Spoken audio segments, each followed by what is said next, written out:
Bien, listo, ya estamos. Bueno, arrancamos con la clase de hoy. La idea, hoy vamos a ver dos temas.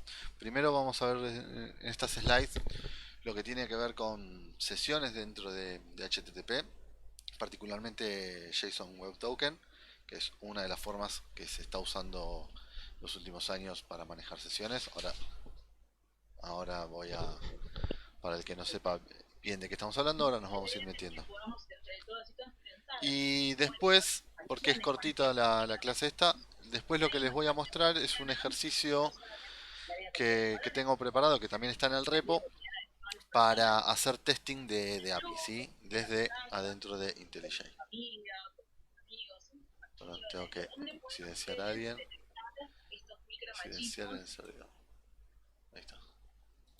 La otra vez, creo que ya... No, lo silencié completo. Silenciar. Ahí está. No.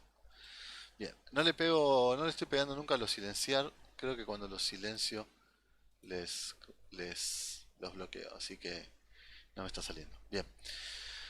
Les decía, después vamos a ver un ejercicio en Kotlin con Javelin de cómo hacer testing de las APIs. Así que, bueno, primero nos metemos con lo que tiene que ver con sesiones, que les va a servir para el TP para hacer la parte de autenticación.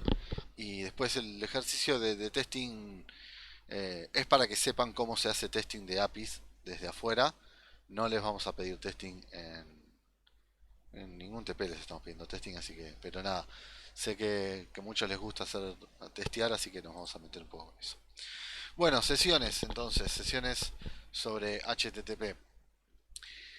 ¿Qué es lo que estamos queriendo analizar acá? ¿Qué es lo que nos interesa ver? Vamos a ver cómo manejar una sesión a nivel HTTP.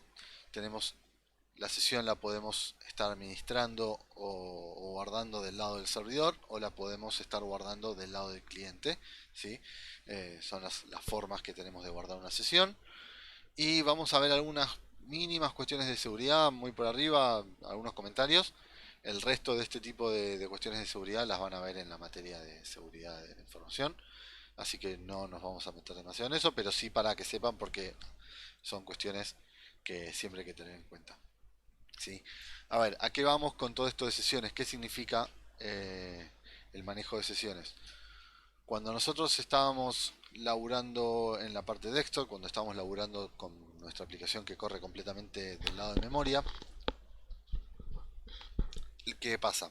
Nos autenticamos con un nombre de usuario y un password y automáticamente podemos guardar ese dato, esa información o mismo ese objeto de usuario, lo guardamos en nuestro sistema, ¿no? En el caso del TP, en nuestro Instagram System. Entonces, cada vez que referenciemos al sistema, el sistema ya tiene quién es el usuario que se autenticó en la corrida de esta aplicación que estamos corriendo.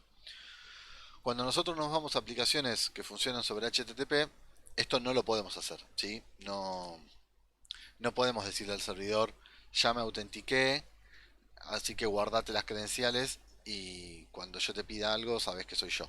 ¿Por qué? Porque el protocolo de HTTP, como vimos la clase pasada, es stateless. Quiere decir que no guarda estado. Entonces, yo no puedo decirle al servidor, guardate en tu estado quién fue el usuario que se autenticó, ¿sí? Porque las llamadas son stateless y además porque vamos a tener múltiples tipos de llamadas, ¿sí?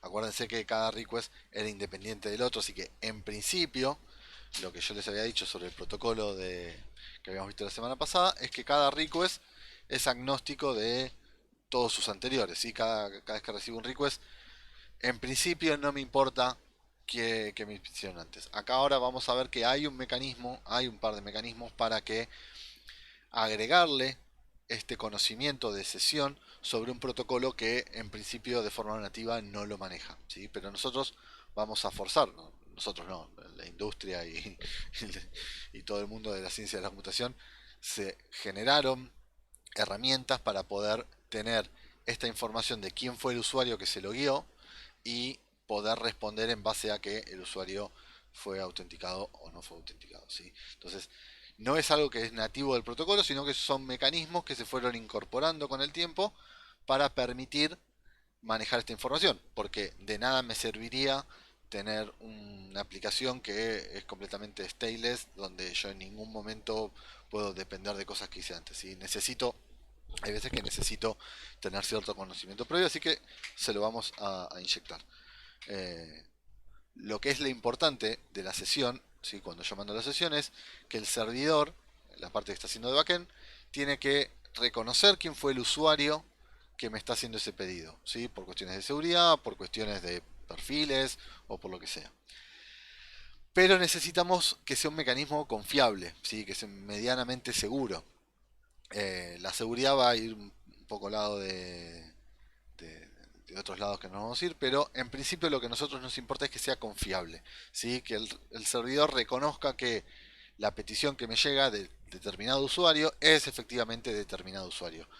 Después, bueno, para seguridad hay toda una materia que se dedica a eso. ¿Qué pasa si yo estoy trabajando sobre un HTTP, un protocolo HTTP completamente stateless, ¿sí? Sin ningún protocolo de sesión? Yo quiero obtener el listado de pedidos, ¿sí? Cuáles fueron los últimos, no sé, el listado de pedidos de lo que sea, de una aplicación. Acá pueden ver, no sé, post, si quieren, si lo quieren comparar con Instagram. Quiero el listado de pedidos, le tengo que mandar el nombre de usuario, le tengo que mandar la contraseña. El servidor recibe no solo el request, sino también en el body recibe, o por el header, como sea que lo manden, el usuario y la contraseña.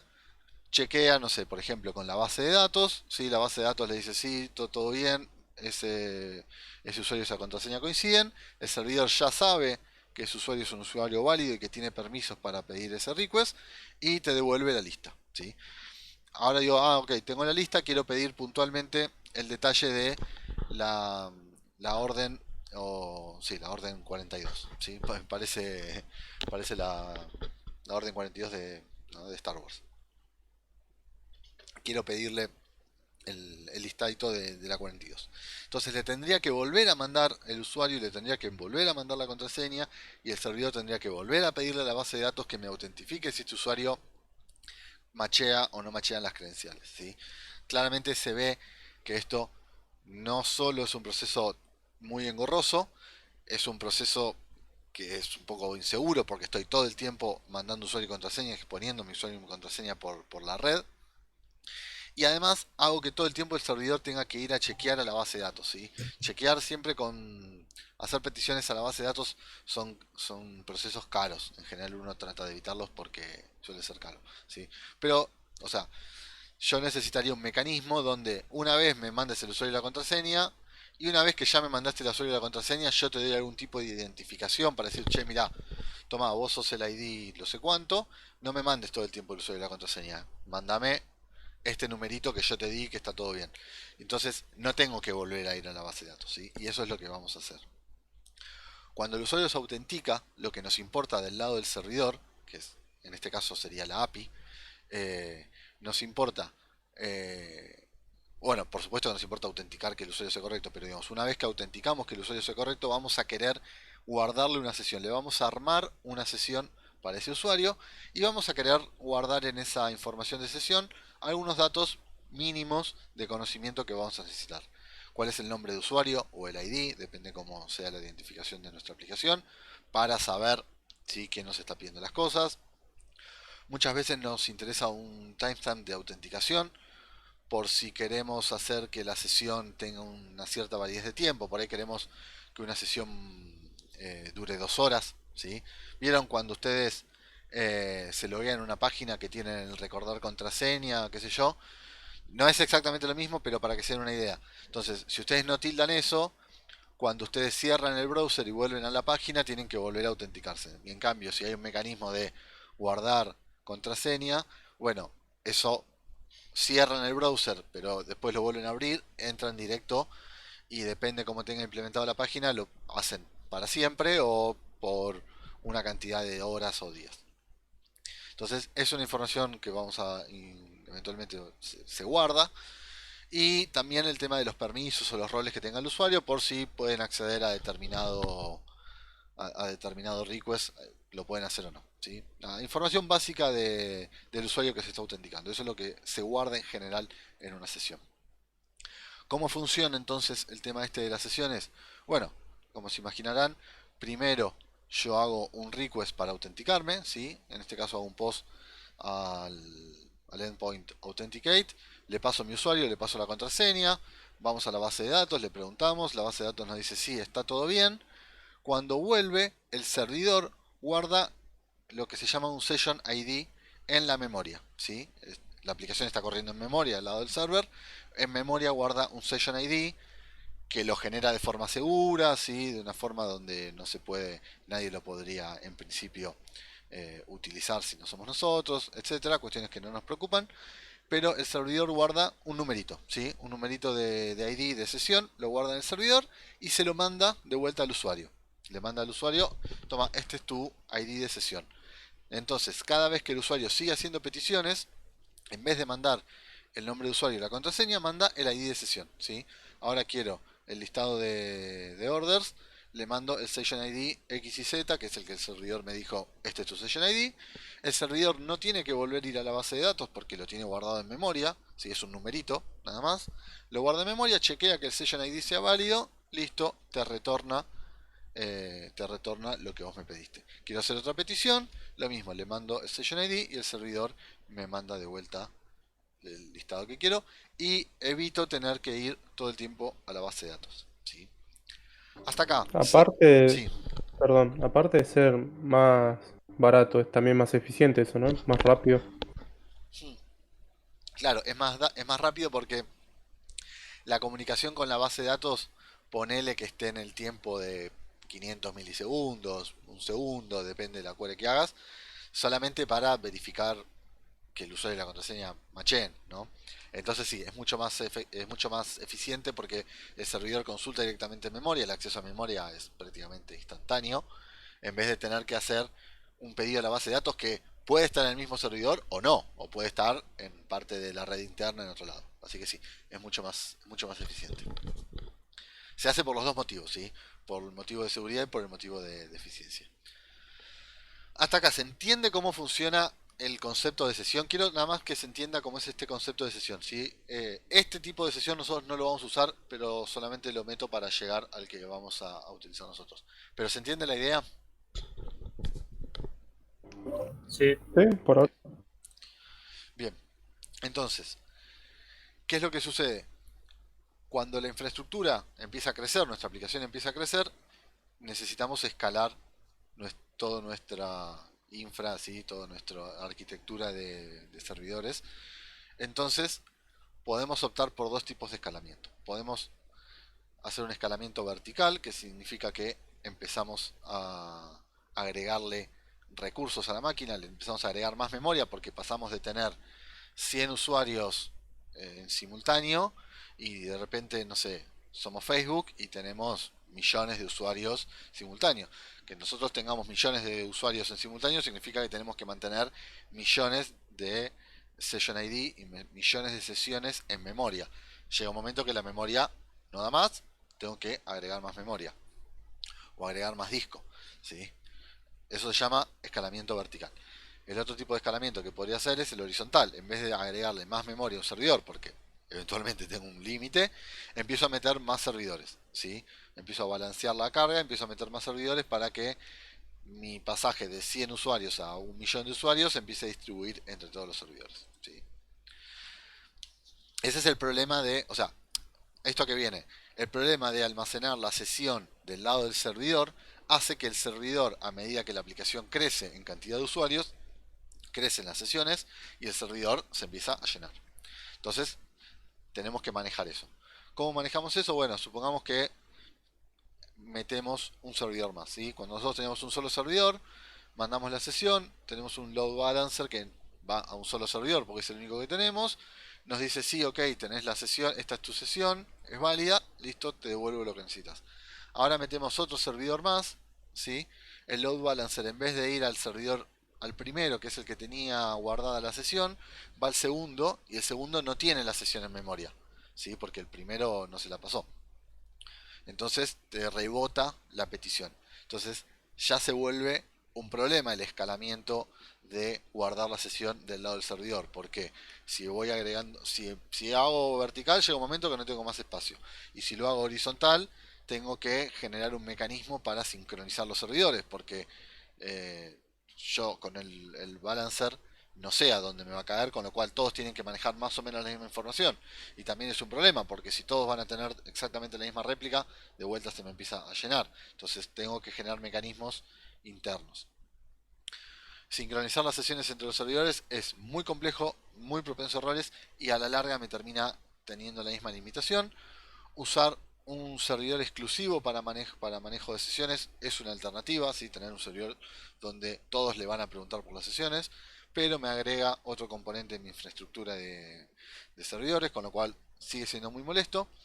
Entonces la solución que se fue encontrando cuando los escalamientos de guardar las sesiones en el lado del servidor empezaron a verse limitadas o empezar a tener una complejidad muy grande fue pasar la sesión del lado del cliente, ¿sí? Y eso es lo que a nosotros nos va a importar.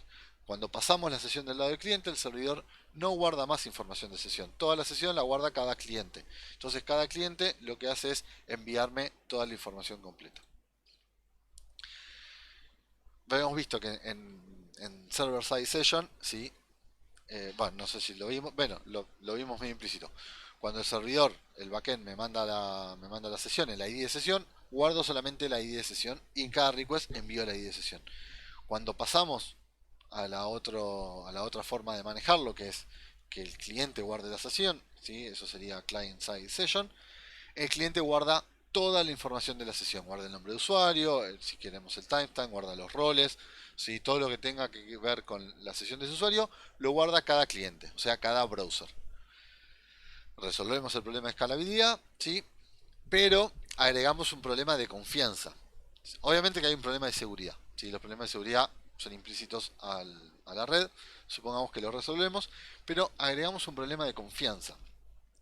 Cuando vos me mandabas solamente el numerito, si era un numerito que yo lo generaba de una forma segura y era muy difícil que alguien le pegue al mismo numerito de otro lado. En cambio, si yo tengo que mandarte toda la sesión, es fácil de ver que cualquiera puede armar ese JSON de sesión, ¿sí? Y mandármelo y hacerse pasar por otro. Entonces necesitamos agregar un mecanismo de confianza para que el servidor sepa que la sesión que le está llegando del lado del cliente es la que realmente tiene que ser. Aquí es donde entra JSON Web Token. No sé si la mayoría lo habrá escuchado hablar.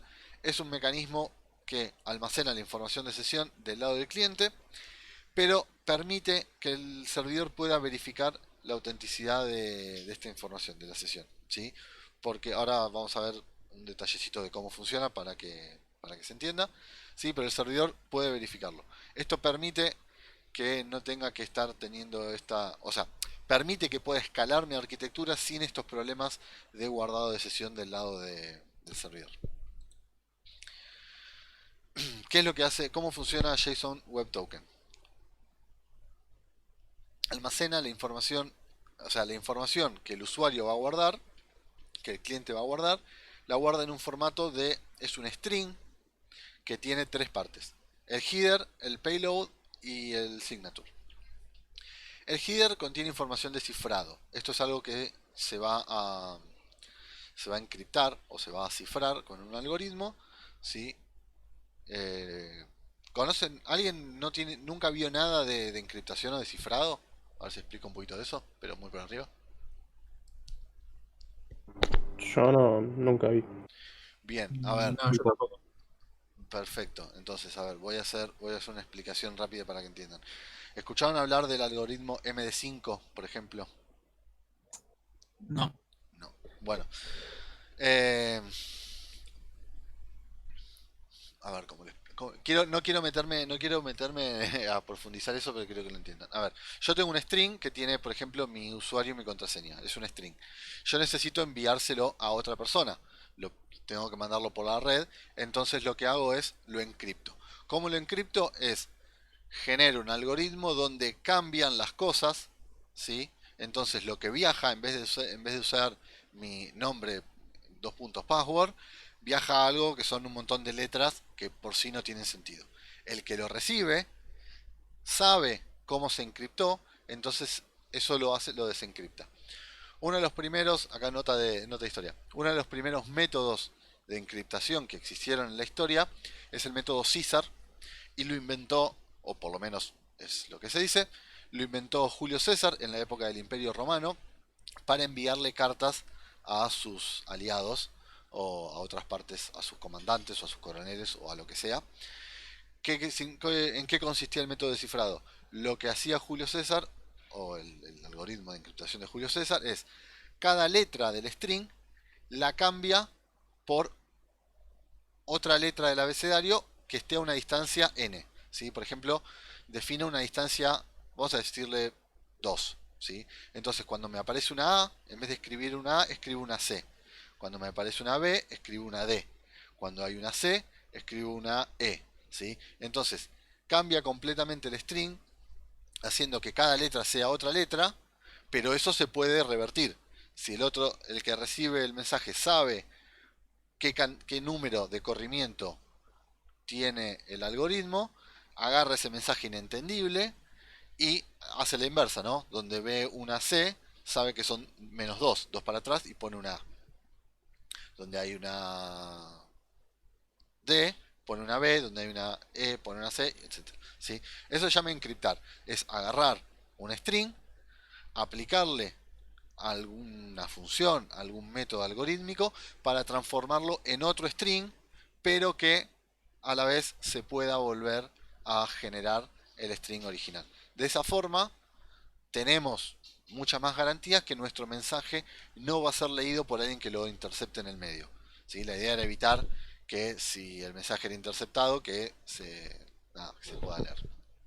Por supuesto que ese algoritmo hoy en computación no tiene ningún tipo de seguridad porque es muy fácil de descifrar, pero hay un montón de otros algoritmos que se utilizan para encriptar y desencriptar información.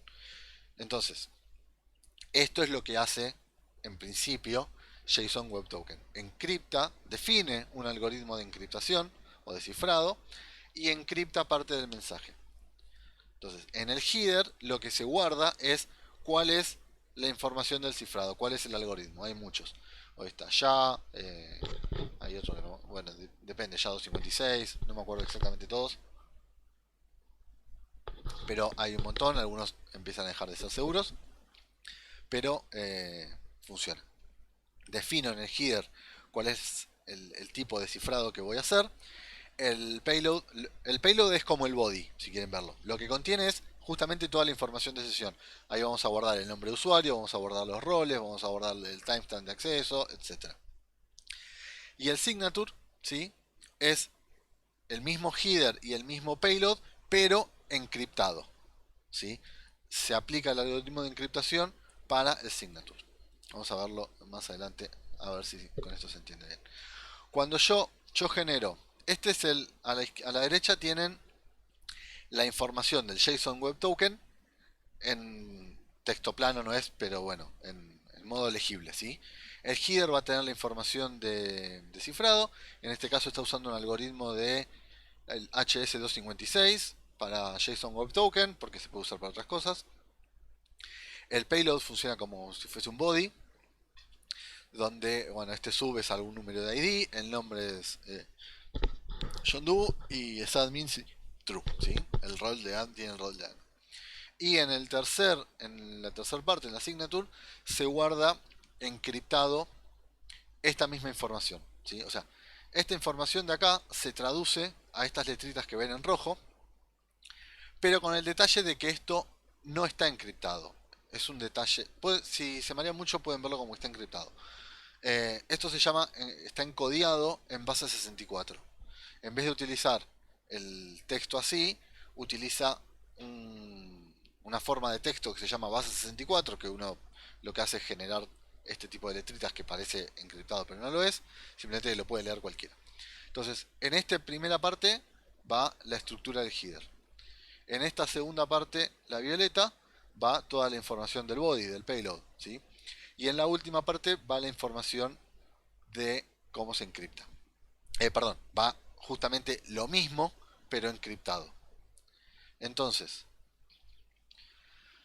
les decía, el header y el payload se hacen con encoding base 64. Sí, eso se puede leer por cualquiera.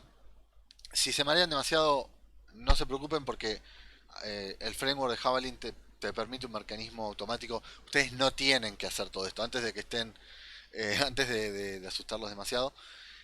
Ustedes no tienen que hacer todo esto a mano, ¿sí? Los frameworks ya te dan las herramientas para que uno codifique y decodifique un JSON Web Token. Simplemente se los explico porque está bueno saber cómo funciona. El signature lo que hace es el servidor lo encripta con una clave secreta, ¿sí? Que no se la da a nadie, entonces lo encripta. Entonces el que recibe el token, cuando el servidor recibe el token de alguien que se lo mandó, ese token tiene toda la información de la sesión, que es esto que les estoy diciendo. Lo que hace es mira el header, mira el payload, decodifica el signature con su clave secreta y compara. Si el header y el payload coincide con el mismo header y payload que tengo en el signature, entonces el token es válido. Si difiere, quiere decir que alguien en el medio lo manipuló, entonces el token no es válido. Esto es un mecanismo de confianza. La confianza se da porque el servidor es el único que, que sabe cómo encriptar y desencriptar la parte del signature, entonces es el único que puede decodificar esa parte del JSON Web Token. Entonces, si puede decodificarla y es la información es igual a la que está en el payload y en el header, el token es válido. Si no, el token no es válido. ¿Sí? Si los mareé mucho, es el momento de putear. Y vuelvo sobre algún tema.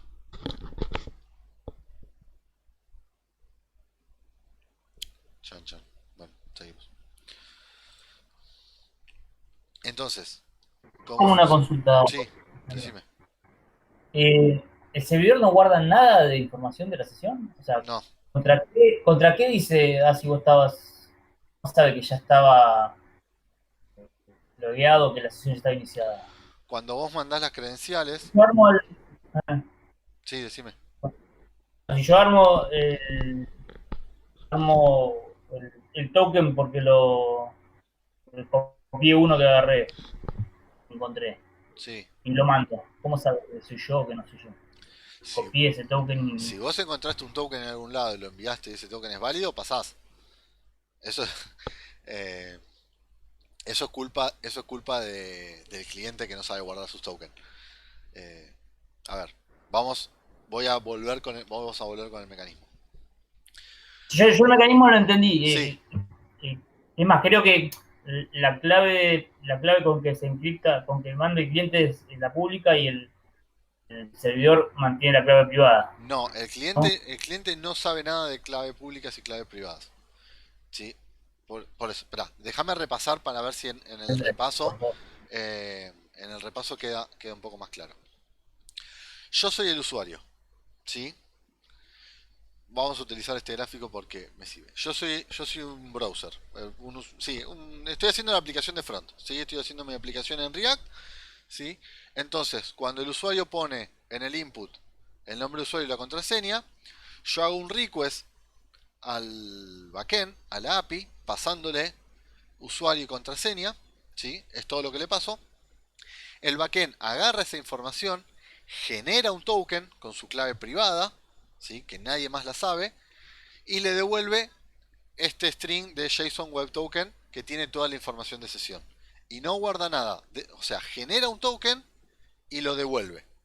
El cliente cuando recibe ese token lo tiene que guardar en un lugar seguro, porque ese token contiene la información de sesión. Entonces, es responsabilidad del cliente, del browser o de ustedes en el caso cuando estén programando una aplicación de front, de guardar ese token de forma medianamente segura. Cuando yo hago una nueva petición, yo envío el token. Solamente envío el token. El servidor recibe ese token, lo decodifica y verifica que sea válido. Si el token es válido, te devuelvo lo que querés. Si el token no es válido, te devuelvo un error. ¿Sí? Pero en ningún momento el servidor guarda información del lado del servidor porque no lo necesita. Porque el servidor sabe cómo codificar y cómo decodificar los tokens. ¿Sí? Entonces, si el servidor lo pudo decodificar y las cosas y la información coincide, significa que ese token es válido. Si el servidor no lo puede decodificar o lo puede decodificar pero la información no coincide, ese token es inválido y te rechazo la petición. ¿Estamos? ¿Hasta ahí? ¿Me seguiste un poco mejor? Sí, o sea que solo trabajo con el token que le envío yo. Claro, solo trabaja con el token que le envías vos. Porque esto es seguro. Es intercepta la comunicación ¿Cómo, cómo? y si alguien intercepta la conexión y puede reenviar el mismo token que yo, o sea, pasa. Sí, el tema es el siguiente. Nosotros estamos viendo el protocolo HTTP, ¿sí? Que, si recuerdan de redes, es un protocolo donde la información viaja en texto plano. ¿Sí? No hay ningún tipo de seguridad. La información que nosotros mandamos vuela por la red en texto plano. Con lo cual, si alguien mete un sniffer en el medio de la red y empieza a leer paquetes, eventualmente lo puede leer. Pero ¿qué pasa? Cuando uno está trabajando con autenticación, uno no trabaja con protocolo HTTP, sino que trabaja con el protocolo de HTTPS, que todos ustedes ya a esta altura lo conocen porque lo ven en todas las páginas que tienen que autenticarse. HTTPS es HTTP seguro, ¿sí? Aunque parezca una boludez. Lo que hace es, en vez de hacer los requests por HTTP en texto plano, los encripta a nivel red, ¿sí? O sea, el paquete viaja encriptado por la red, con lo cual, si alguien agarra mi paquete, no lo puede desencriptar porque no sabe. Tiene que ser un proceso muy avanzado, ¿sí? Digamos, pero en el normal de los casos, mi información, tanto de usuario de password como mi información de JSON Web Token, viajan mediante protocolo HTTPS, con lo cual viajan encriptados. Del otro lado, ¿sí? Cuando llega el HTTPS al otro lado, se decodifica el paquete y ahí le llega al servidor. Pero por eso es que es seguro. Porque en la red no viaja como en texto plano, sino que viaja encriptado por el protocolo de la red. Hay dos encriptaciones. Está la encriptación de la red, que encripta todos los paquetes que viajan por HTTPS, y después está la encriptación del JSON Web Token, que solo la sabe el servidor. Del lado del cliente, lo que necesitamos cuando nosotros estamos programando front es que cuando recibimos el JSON Web Token, guardarlo, meterlo en un lugar medianamente seguro. ¿Sí? No lo vamos a tener que dejar tirado por ahí. Y ahora sí, gracias. Dale, de nada.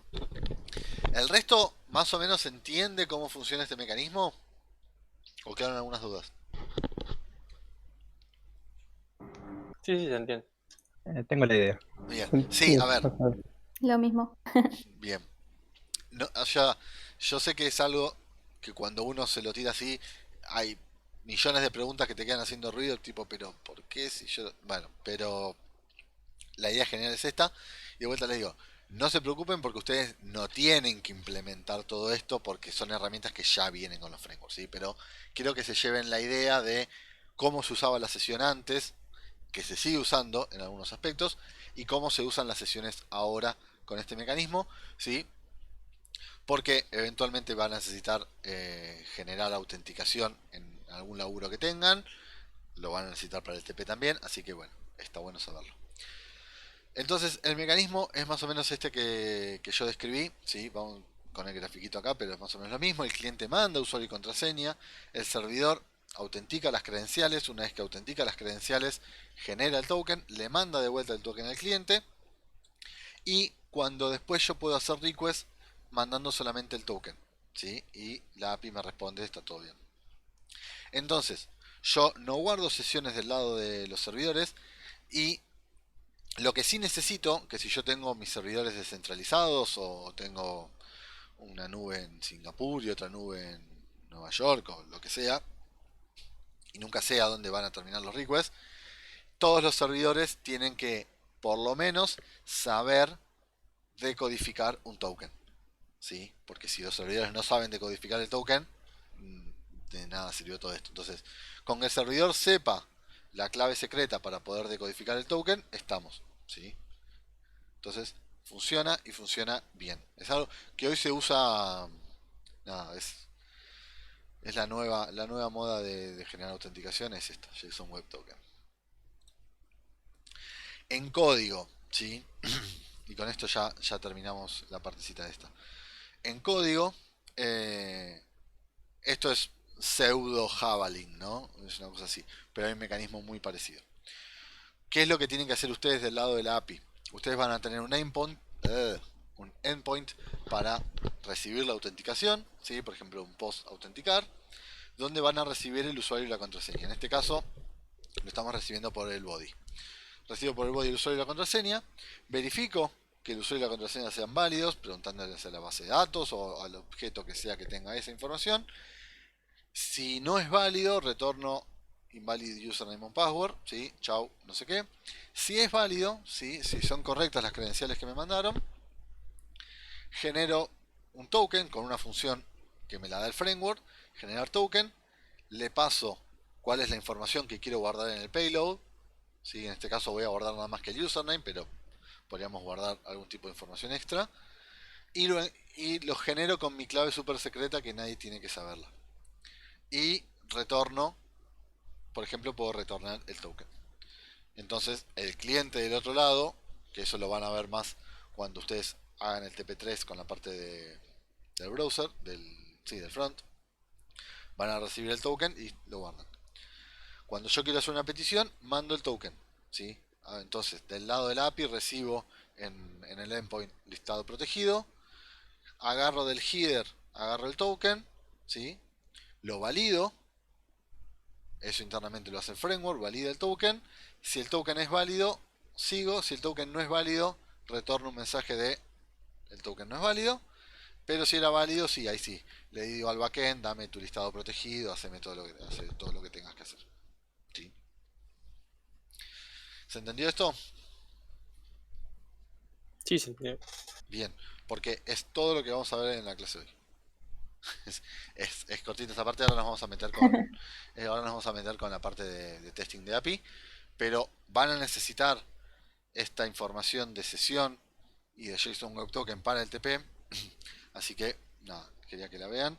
En JSON Web Token, el que quiera tener más información, este link de Javelin explica cómo utilizar JSON Web Token en Javelin. Así que este es totalmente, no solo recomendado, sino que obligatorio que lo lean, porque acá está el código. Vamos a esperar. Acá está el código para que Javelin funcione con esto. Creo que igual en la práctica algo van a ver de esto. Este creo que es un package. Ahora no me acuerdo. Creo que este es un package que te dice cómo. Sí, es el package, está en el mismo coso. Ahora se los muestro. Y acá hay un artículo de Medium que dice por qué necesito usar JSON Web Token. Así que nada, se los recomiendo que lo lean también porque si les quedó haciendo ruido de por qué es necesario todo esto, leanlo. A ver, vamos a pegar una mirada a esto. Lo paso por arriba, si después ustedes lo leen. Bla bla bla, un montón de cosas que tienen que leer. Este no me interesa. Había una dependencia por ahí. Esto creo que iba acá. No, esto dice que depende. No, esto es esta dependencia acá. La dependencia es, tienen que agregar la dependencia esta de que me runes no sé qué, ¿sí? Pero bueno, no importa. Tienen que agregar una dependencia y lo que tienen es, van a definir, creo que J tiene una manera más sencilla que este tutorial, creo que mañana se los va a mostrar, pero bueno, si no pueden seguir esto, ¿sí? Generan un algoritmo de encriptación, pueden seguir el ejemplo. Acá donde dice very secret tienen que poner algo súper secreto. A ver, nosotros como no estamos hablando de seguridad, esto lo pueden dejar hardcodeado ahí en el código, ¿sí? Pero en una aplicación de verdad no se hace eso. Se utilizan lo que se llama variables de ambiente. Las variables de ambiente son variables que no quedan en el código fuente, sino que quedan solamente en el servidor donde se está corriendo y nadie las puede acceder. Entonces se leen esas variables de ambiente y con eso generan, y ahí es donde guardan su clave super secreta, ¿no? Pero bueno, en este caso a nosotros no nos importa todo ese tema.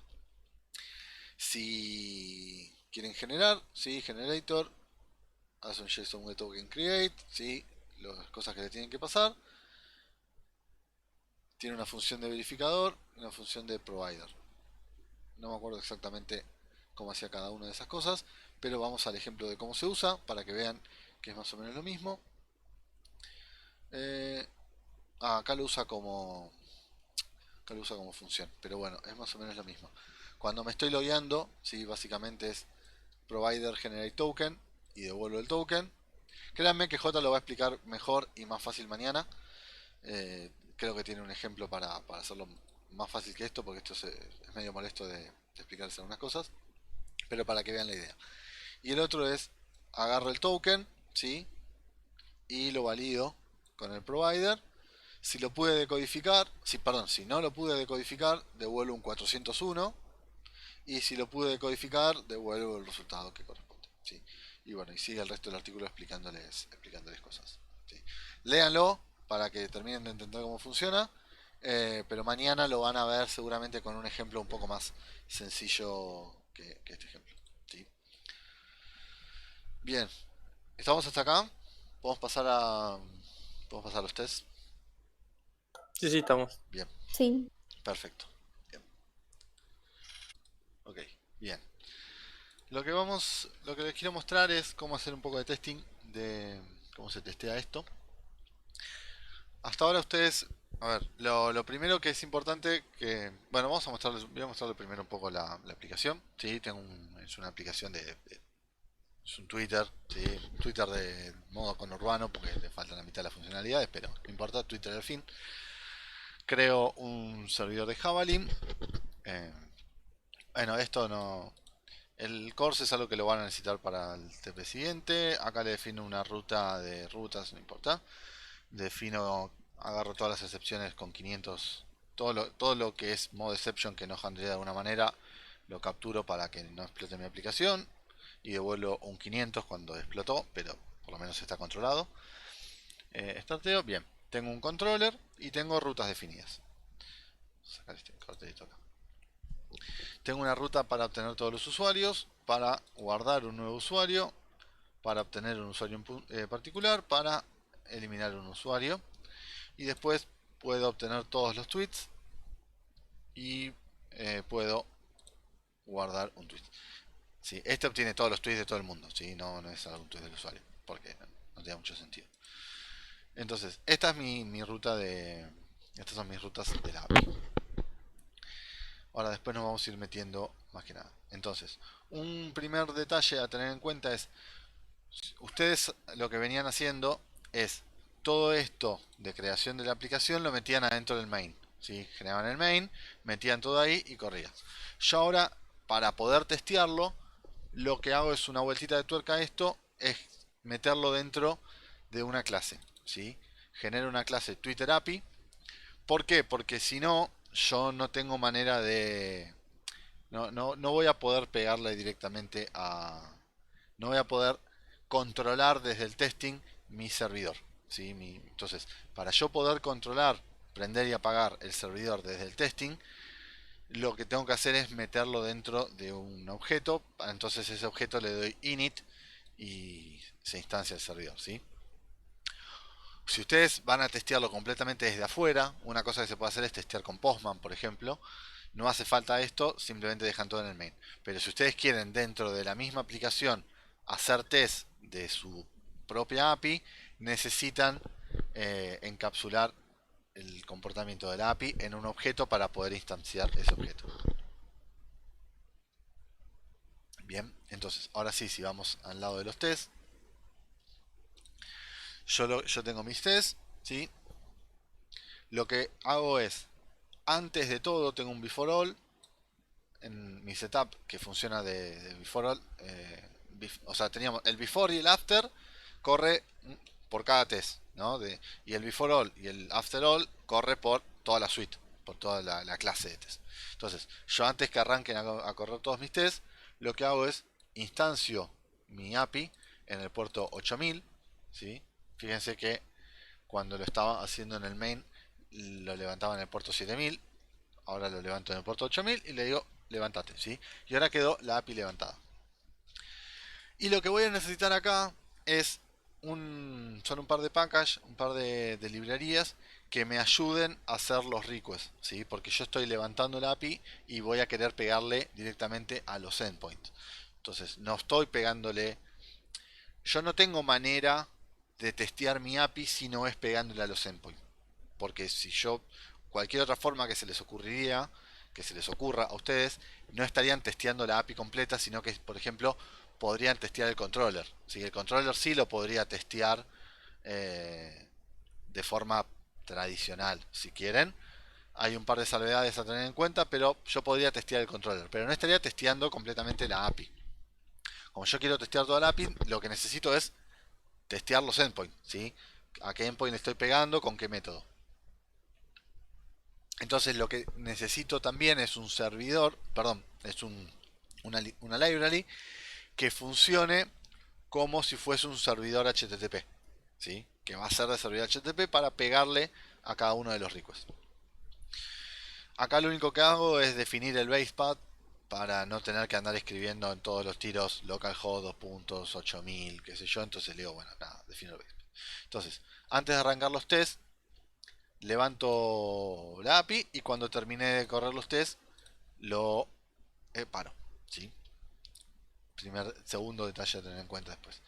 Tercer detalle que hay que tener en cuenta es que, si no lo sabían se los comento, el orden en que se corren los tests en Java, en Kotlin o lo que sea, no hay un orden, no es el mismo orden en el que ustedes escriben los tests.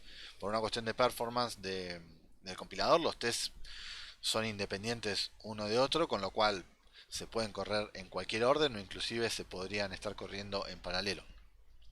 A nosotros eso no es algo que estemos deseando en este momento, porque vamos a querer, por ejemplo, crear un usuario, eliminar un usuario, ¿sí? Crearle un tweet a un usuario, etcétera. Entonces esa información es dependiente una de la otra. Yo no puedo eliminar un usuario si no lo creé antes. Con lo cual, si yo no defino el orden en que yo voy a correr mis tests, me va a pasar que el test de borrar usuario me va a correr antes de que lo haya creado. Entonces voy a tener una falla. Y por ahí si lo corro de vuelta me corre en el orden correcto. Con lo cual mi suite de test pasa a ser medio inconsistente porque a veces funciona y a veces no. Para eso tenemos que definirle orden, que es lo que vamos a hacer acá. Eso se lo hace con esta notation que definí acá, ¿sí? Test method order, bla bla. Y a cada test le vamos definiendo el orden, ¿sí? Lo que hago es... Ay, me equivoqué de shortcut. Ahí está. Lo que hago es definirle el orden. Entonces, defino que es un test. Defino que el orden es 1. O sea, este es el primer test que se va a correr, ¿no? Este test lo que va a hacer es... va a obtener la lista de usuarios y verificar que esté vacía. Vamos a bajar esto. Bien, entonces, lo que vamos a hacer, este fuel es mi herramienta para hacer requests HTTP, así que este es el que va a hacer los requests. Entonces yo le digo a fuel que haga un get sobre users, ¿sí? Que era mi endpoint que yo tenía definido. Y quiero que la respuesta la mapee a una lista de Basic User Adapter. A ver, voy a detenerme un cachito acá porque hoy vi que había una pregunta de que uno de los grupos tenía un problema con este tipo de cosas que le había saltado. A ver, nosotros cuando estamos trabajando, cuando devolvemos las cosas de la API, ¿sí? La API recibe JSON y devuelve JSON, ¿sí? JSON es un formato que tiene corchetes y qué sé yo, que está mucho más cerca de lo que es JavaScript, pero en principio es algún texto con algún formato en particular, ¿sí? Con sus reglas. Entonces, el modo de intercambiar que tenemos la información entre una API y un front es a través de objetos JSON. Cuando nosotros estamos en Kotlin, Kotlin no sabe entender de forma nativa los JSON. Para él los JSON son un string, ¿sí? Y listo. Ahí es donde nosotros necesitamos un mecanismo para decodificar un JSON en un objeto de Kotlin y a la vez un mecanismo para codificar un objeto de Kotlin en un JSON, ¿sí?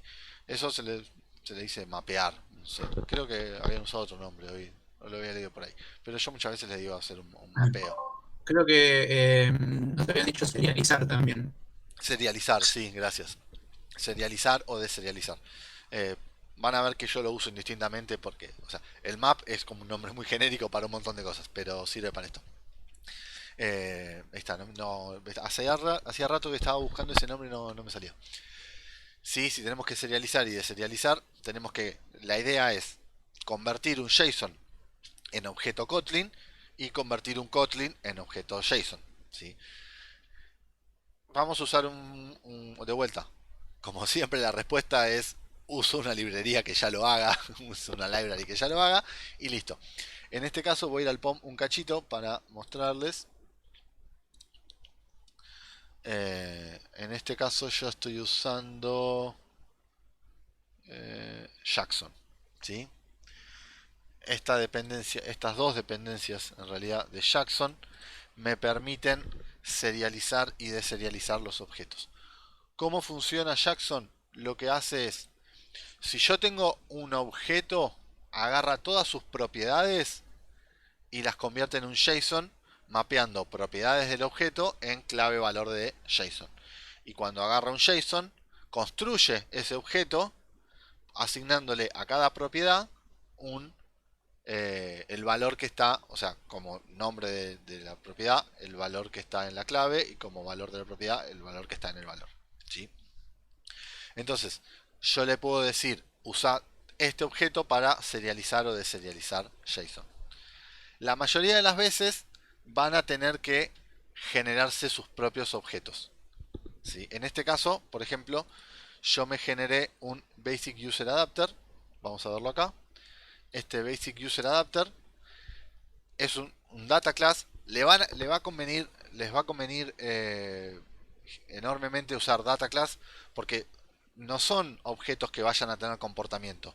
Son objetos nada más que son un struct, ¿sí? que lo único que tienen son atributos, porque los estamos usando de moneda de cambio, ¿no? Para pasar de un mundo al otro.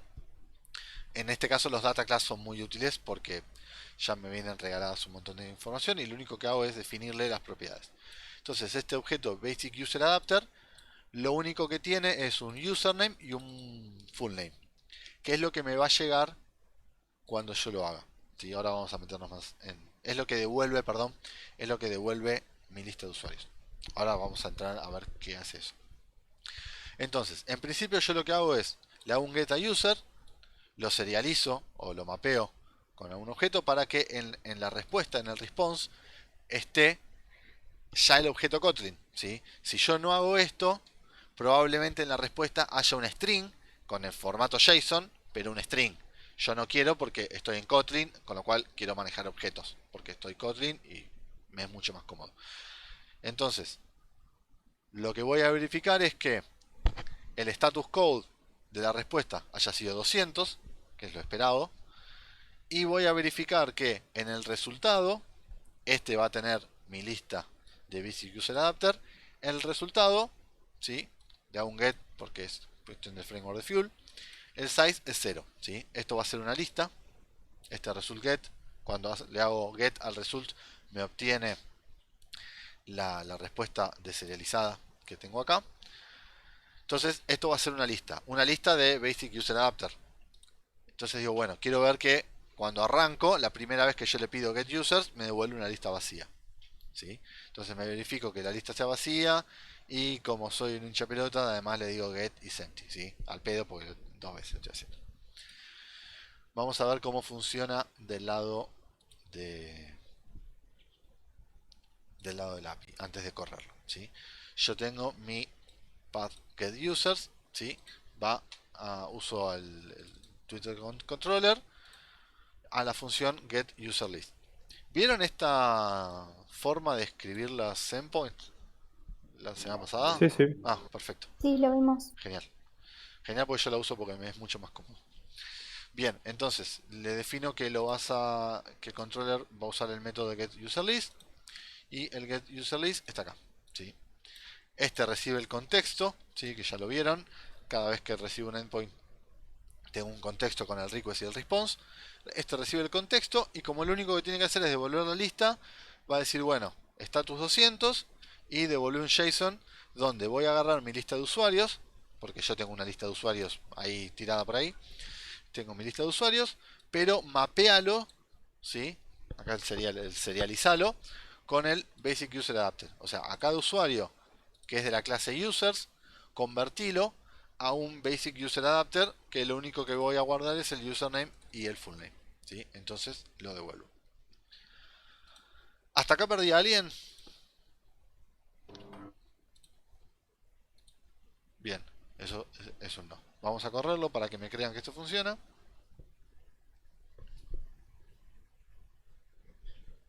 ¿Lo puse a correr? Está. Aguanten un toque porque entre el OBS para grabar, el coso de Kotlin abierto, el Discord y un par de ventanas de Firefox, el CPU está sacando la lengua. O por lo menos eso es lo que me está mostrando. Sí, está al 96%. A ver si esto revive un poco.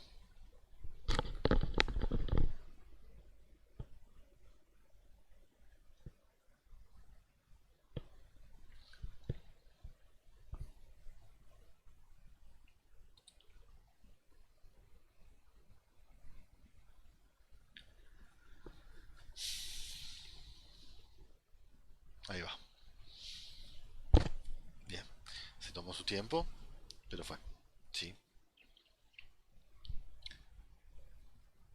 Bien. Ahí corrió. Pasó el test. ¿Sí? Fíjense que esto levanta Javelin. ¿Sí? En el puerto 8000. Quedó escuchando en el puerto 8000.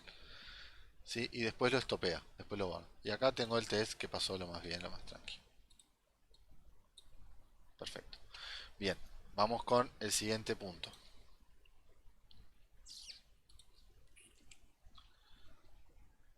Vamos a checar esto. Bien. Ahora, ¿qué quiero hacer? Ahora voy a querer probar la función de guardar un nuevo usuario. Vamos primero al del lado del controller para que entiendan cómo funciona y después vemos el test. El store user, ¿sí? Hago un post user, el store user de acá está por acá. Bien, acá está. El store user recibe el contexto, va a recibir información, ¿sí? Por body, que va a ser la información del usuario que quiero, el nuevo usuario que quiero guardar, con lo cual yo voy a obtener el body y automáticamente lo voy a deserializar con la clase Store User Adapter. La clase Store User Adapter, de vuelta, es un data class que se me fue el mouse, ahí está, que tiene, vamos a bajar esto porque se me fue, ahí está, el Store User Adapter, o sea, las cosas que yo voy a leer del body van a ser el username, el full name y el password, nada más. ¿Sí? Estas son las tres claves, las tres keys que voy a obtener. Y me pasé. Bueno, verifico que no haya un usuario, por ejemplo, verifico que no haya un usuario con ese nombre registrado. ¿Sí? Si eso pasa, tiro un conflict response. Esto era un 400 algo. Vamos a esperar que baje esto. ¿Vieron estas clases de response el otro día? Estas excepciones de Javelin. Creo, no lo llegamos a ver. No. Sí, Bueno. J. Vimos. Sí, tengo dos no y un sí. ¿Quién miente? No vimos esa, pero vimos No, una no. normal. No esta particular. A ver, era para comentarles. Acá está. Javelin provee un montón de clases de excepción, ¿sí? Bad request, unauthorized, todos los códigos de error que ya vimos. Entonces, cuando ustedes lanzan alguna de estas excepciones, esto no hace que su código, su aplicación rompa, sino que lo que hace es devolver un response con el código de error correspondiente, ¿sí? El conflict era el 409. Ahí está, no me acuerdo. Era todo para ver cuál era el número del conflict. Si tengo un usuario con ese nombre, devuelvo 409, ¿sí? Que el usuario ya tiene nombre, pero bueno, si no seguimos, agrego mi usuario a la lista de usuarios y devuelvo un 201 create sin body. Porque me pintó devolver sin body, nada más. Si vamos del lado del test, genero el JSON, ¿sí? Este es mi JSON acá, y ahora lo voy a serializar con mi herramienta. Entonces, este es el JSON que yo voy a pasar por el body. Hago un request a users le paso con la función JSON body, le digo lo que te estoy pasando es un JSON, le paso ese user JSON y el response object en este caso lo mapeo a string, porque la verdad es que no me interesaba porque vieron que no devolvía nada, devolvió en 201, con lo cual no tengo no, no tengo nada en el body, con lo cual mucho no me interesa, así que lo puedo mapear a un string. Y voy a verificar que el status code sea 201 y que el body esté vacío, ¿sí? Voy a verificar que justamente que el body esté vacío. Entonces, estos todavía los puedo seguir corriendo individualmente, pero cuando ya empiece a hacer algunos más complicados tengo que correr toda la clase. Vamos a correr de vuelta estos. A ver si se tarda tanto como antes o es un poco más rápido.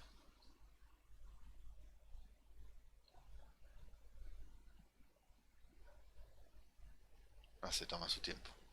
Bueno, voy a dejar de correr. Ahora pues ya lo puse. Voy a dejar de correr los test y los corro al final porque pobrecita tendría que cerrar un par de ventanas. Seguro todo es culpa del Firefox, que está consumiendo recursos como loco. Esta vamos a cerrarla. Ya la podemos cerrar.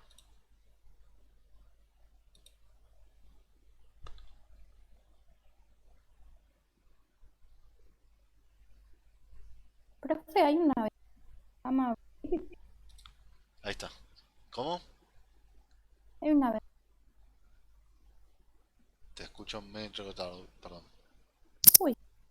Que hay un navegador que se llama Brave. Está bueno. Con su Braid, no lo conozco. Brave. Braid. Como, Ah, Braid me suena. ¿Es liviano? como valía. Ujú.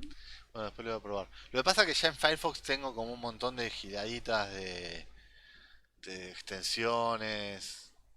eh, nada.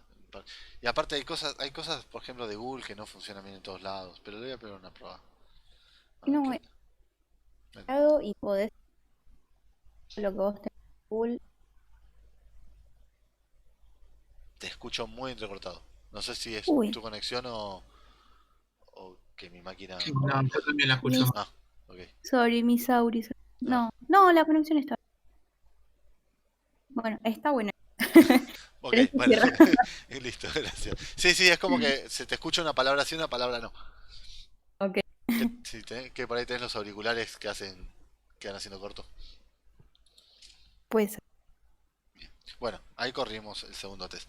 No sé si vieron mientras corría que el segundo estaba parado hasta que terminó de correr el primero. Bien, ¿qué más vamos a querer hacer? Vamos a querer... A ver qué hacía este test. Ok, ahora voy a verificar en este test que voy a pedirle de vuelta todos los usuarios y voy a verificar que el usuario que acabo de crear exista, ¿sí?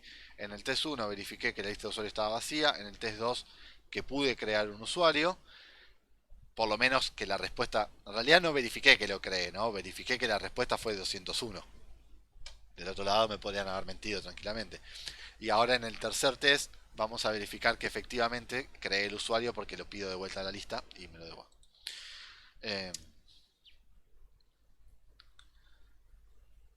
Bien.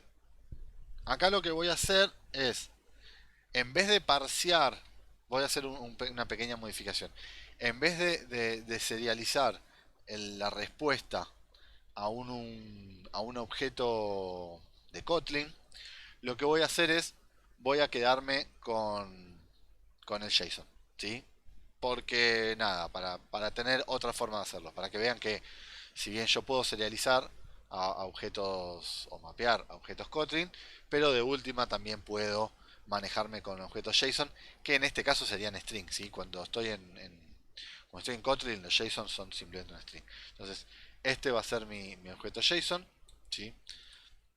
Este replace de espacios es simplemente por cómo viene del otro lado. No se preocupen.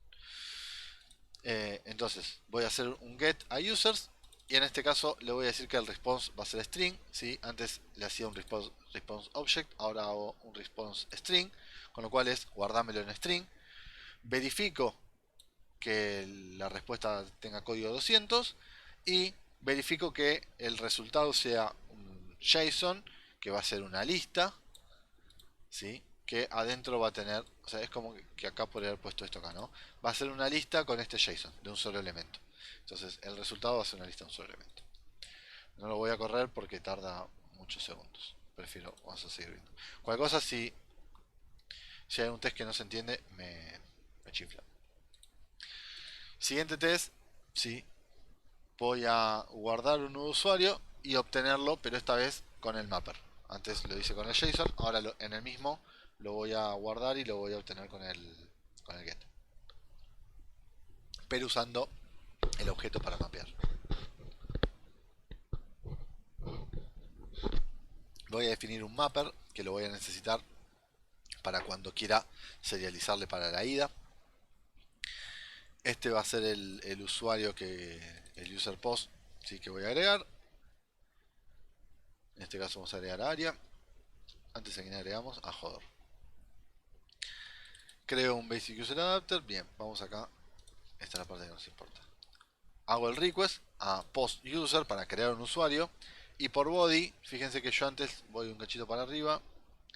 Antes le estaba pasando este JSON body, recibía un string que representaba el JSON. Ahora lo estoy trabajando con objetos, ¿sí? Con lo cual yo tengo este objeto y lo quiero convertir a JSON. Con lo cual voy a usar este mapper que estaba definiendo antes. Y voy a mapearlo como string de JSON, ¿no? Porque ya saben. Entonces esto es lo que le estoy mandando por body. Por body le estoy mandando este objeto userPost, pero serializado a JSON. Y me quedo con la respuesta. Voy a verificar que la respuesta sea 201, que es el status code, y no me interesa mucho más porque ya saben que devuelve nada, que no devuelve nada. Y ahora en el mismo test voy a hacer el get users. En este caso sí voy a recibir una lista de basic user adapter. Verifico que sea 200. Tengo que tener dos usuarios en la lista ahora. ¿Por qué? Porque agregué uno en el test 2. ¿Sí? En el test 2 había agregado un usuario, estaba en 0, ahí está, pasé a 1. Ahora agrego un segundo usuario, con lo cual tengo dos usuarios. Y voy a verificar que el primero sea el que acabo de agregar, ¿sí? Esto a veces es medio complicado de verificar. Acá porque yo sé cómo yo los voy metiendo en orden. Pero si no, a veces no necesariamente sí puedo decir es el primero, es el último. Pero bueno, básicamente es lo mismo. Bien, sigamos con más test. Otra forma alternativa de hacer un get, ¿sí? O sea, todo esto es para que tengan variantes y vean las distintas formas de hacerlo, ¿sí? No estoy agregando mucha más funcionalidad. Entonces, lo mismo a un get, ¿sí? La respuesta va a ser userAdapter. Me quedo con el primero, que tiene que ser... Perdón, voy a volver sobre mis pasos. Este first no se queda con el primero, sino que se queda con el primero que machee la condición de la función, ¿sí? Entonces, sí puedo quedarme con el que corre. No es que le estoy pidiendo el primero, me confundí. No es que le estoy pidiendo el primero, sino que le estoy pidiendo el primero que machee con el username área. Acá hago exactamente lo mismo, me quedo con el primero que machee el username. Verifico el status code, verifico que siga teniendo 2 y verifico que el username sea área y el full name área Stark. Ahora voy a usar sí otro endpoint que va a ser el get user by username. En este caso vamos a verlo cómo funciona. Es este de acá. Esto usa get user by username. Está acá. Recibo el contexto. Users, le pido a la lista de usuarios el primero que coincida con esta condición, o sea, el primero que el username machee con el path param de username, y si no me devuelve null. Y con el Elvis operator le digo, bueno, si es null, tira un 404, ¿sí? Un not found response. Acá tendría que ser un bad request más que un not found, porque tiene más sentido. El not found es no existe el endpoint. En este caso llegué, pero no existe el usuario. Con lo cual podría ser Podría ser más un bad request que un not found. Podría tener sentido igual not found, no sé. Depende, tengo días donde me parece que tiene más sentido y tengo días donde me parece que tiene menos sentido. Y devuelvo, mapeando con el full user adapter, el username, el full name y los tweets. ¿Sí? Este full user adapter es muy parecido a todos los anteriores. Tiene un username, tiene un full name y tiene la lista de tweets. Y también tiene el último tweet. ¿Sí? Entonces se lo mapeo acá. No, acá estaba más abajo. Bien. Vamos a bajar esto si se ve. ¿Sí? Le genero. Una vez, si no encontré el usuario, ya saben que devuelvo error. Si lo encontré el usuario, me quedo con el body, ¿sí? Para... Ah, perdón, estoy en otro lado, no es ese. Con razón, yo, pará. Mira eso. Que... Fui, acá. Perdón. Full User Adapter, me quedo con los tweets, devuelvo los tweets del usuario.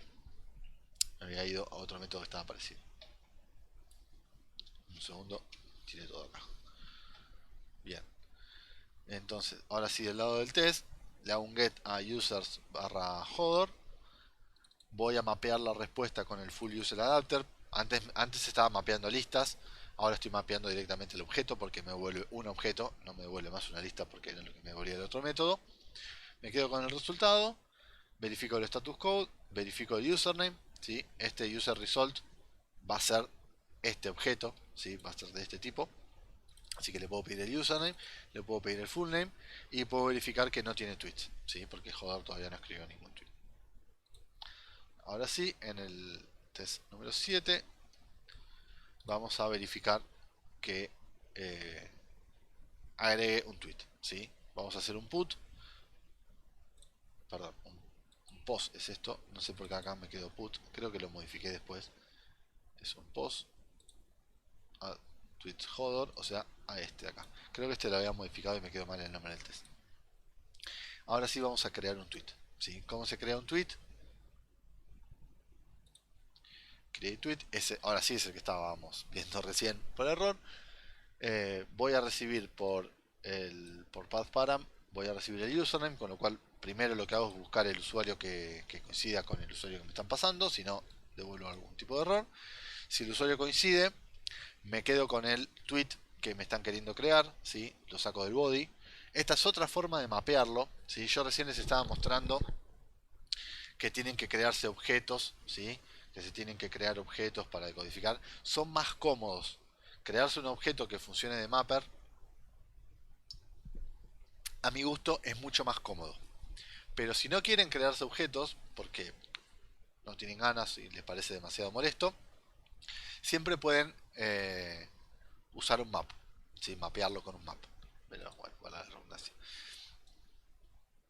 El map, ¿se acuerdan? No sé si se acuerdan, en Kotlin es un diccionario, ¿sí? Lo que en Python es un diccionario, o en Smalltalk es un diccionario, acá se llama map, donde tengo clave valor. Entonces, el JSON, que es básicamente un objeto de clave valor, lo adapto o lo serializo con un map, con un diccionario clave valor. Entonces le digo que la key va a ser un string, porque los objetos son string, y del otro lado le pongo string porque todo se puede mapear a string de última y ya está. Entonces, es otra manera. A mí no me gusta mucho esta, prefiero la otra porque me parece más legible y queda más claro cuáles son las propiedades de ese objeto. Pero bueno, de última, si alguien quiere para alguna cosa y no hacer un objeto más, siempre se puede usar un map. ¿Sí? Me quedo con el tweet y le voy a agregar al usuario, le agrego el tweet, ¿sí? En este caso me quedo con la key text, que es la key que tiene el texto del tweet, o vacío, ¿sí? Esto no está del todo bien, por supuesto, es simplemente a modo de ejemplo. O sea, si me llega un tweet con el texto vacío, debería rebotarlo, ¿sí? No te voy a crear un tweet si me estás creando un tweet vacío. Pero para no ponerme de vuelta a generar una nueva condición, porque no era el foco de este ejercicio, quedó así. Tipo, si no tengo tweet, nada, quédate con el vacío. Pero sepan que no está bien. Y ahora sí devuelvo un JSON, que de vuelta va a ser el full user adapter, que tiene el username, el full name, los tweets y el último tweet. ¿sí? Por unas cuestiones que me resultaba cómodo, le devuelvo también el último tweet para saber cuál fue el último que se hizo. Porque no tengo timestamp. Entonces, ahora sí, del lado del test, hago el post a tweets hodor, le paso el JSON, en este caso lo voy a pasar el JSON modo string, ¿sí? Por supuesto lo único que va a poder tuitear hodor es hodor, hodor, hodor. La respuesta la mapeo con el full user adapter y hago todas las verificaciones, ¿no? Que sea 200, que el username sea hodor, que el full name sea hodor, que los tweets sea uno solo, ¿sí? Porque este es el primer tweet que está haciendo hodor, así que la cantidad de tweets tiene que ser uno, y que el último tweet va a ser este que yo le acabo de mandar, este que acabo de crear, ¿sí? Nada.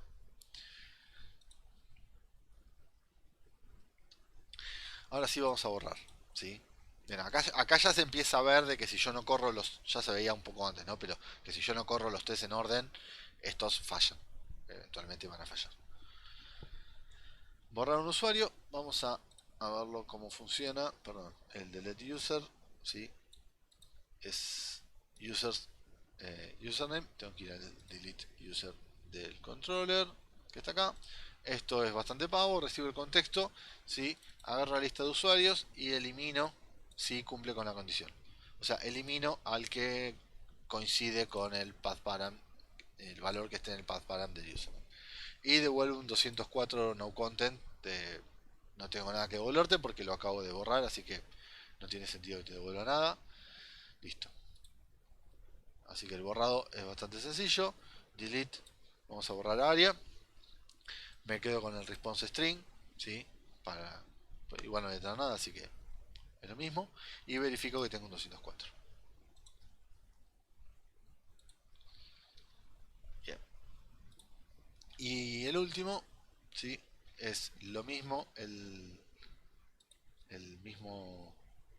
¿Por qué me quedó delete user verification? Ok, porque estoy verificando. Vamos a escribirlo porque no me gusta. Get users and ok, vamos a poner así. Delete verification. Ahí queda un poco mejor. Porque si no, parece que estoy queriendo hacer un delete y no estaba queriendo hacer un delete. Ahora voy a verificar que el usuario que borré en el test 8 haya sido borrado. Como yo tenía dos, ¿sí? En el último get que hice, perdón, acá tenía dos en el último get que hice. Voy a hacer de vuelta un get a users, voy a mapearlo al basic user adapter, verifico que el status code sea 200 y que tenga un solo usuario, ¿sí? Y que como tengo uno solo puedo pedirle el primero y verifico que el primero sea hodor, ¿no? Porque podría haber borrado, yo antes, o sea, le dije que borre a área, pero quiero verificar que efectivamente sea área. Bueno, en este caso verifico que el primero sea username. Si no, puedo chequear que no haya ninguno que cumpla con el username área, etcétera, ¿sí? Y ahora sí, para que crean que esto funciona, vamos a poner a correrlo. Y mientras toma la eternidad de correr, porque mi CPU no baja del 90%, no sé si quedó claro. ¿Quieren consultar algo? A ver, no les vamos a exigir test en el TP, ¿sí? El que lo quiera hacer, hágalo, siéntase libre, suma puntos seguramente, pero no se los vamos a exigir. Pero sí está bueno que sepan cómo se testean estas cosas, porque ustedes venían del mundo de los objetos, donde todo es feliz y puedo hacer mis tests y puedo verificar un montón de cosas y moquear y así. Y en este mundo de las interfaces las cosas no son tan felices, o por lo menos hay que darles una vuelta de tuerca, así que queríamos que se lleven un poco esta idea de cómo testear, ¿sí? Cómo hacer estos test para verificar que mi API sea correcta. Yo por lo pronto, no sé si soy un fanático de los tests, pero para cada cosa que hago test simplemente porque me dan seguridad. Porque cuando después empiezo a meter mano y a tocar cosas, si no tengo test que verifiquen que sigue todo funcionando, es como que me da miedo. Bien, ahí se ve que corrieron todos los tests en orden. Yo por eso le puse numeritos para que vean que corrieron todos los tests en orden. Y bueno, hasta acá es lo que vamos a ver hoy. Sí, fue cortito, no quedaba mucho. ¿Dudas, consultas, algo que quieran revisar?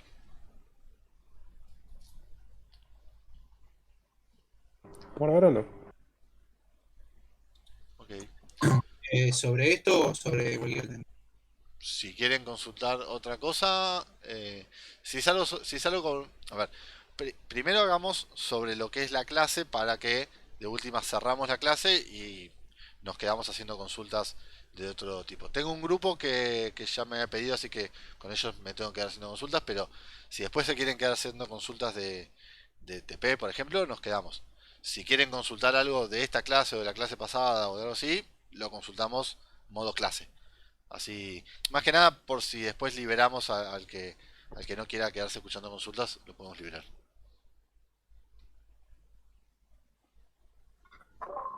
Ok, dale. Yo tengo una preguntita del TP, pero bueno, cuando te liberes, Dale, veremos. dale, lo vemos. De estas cosas, ¿alguien quiere consultar algo? ¿O quedó claro? Este código está subido en el repo. Creo que si abro una ventana más de Firefox, mi computadora explota. A ver.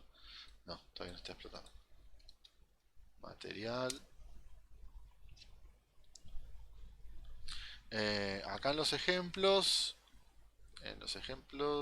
desktop, API REST, Twitter Contesting, ¿sí? Acá está el ejemplo de esto que estamos haciendo acá, ¿sí? Así que nada, si después lo quieren consultar, está por ahí.